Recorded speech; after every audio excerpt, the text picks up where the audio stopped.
But this is volatility and the inversion that we were talking about. We will push it out on social media. What does that chart tell us? Well, you know, I think you can relate that chart back to the politics and really, I think particularly the middle of December, because in the middle of December we had that, finally we had that agreement on the legacy issues.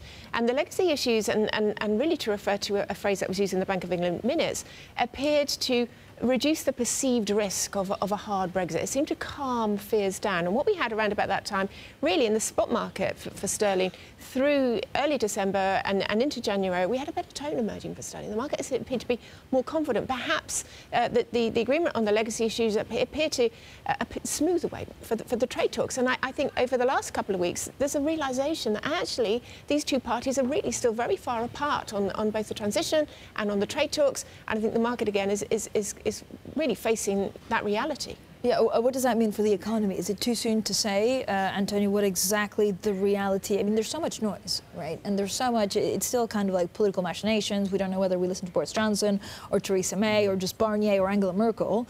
What does it mean for the blueprint for the UK economy in 5-10 years from now?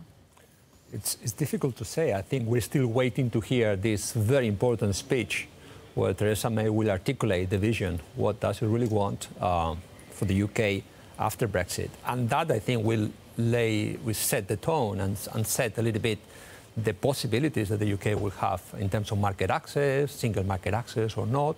Initially, it was not. There was some rumor that it may be yes. And that is critical, because if that single market access remains or it doesn't, in the transition years, there could be quite a bit of an impact in terms of net trade and also in terms of services and so on. So we are yet to make a proper assessment.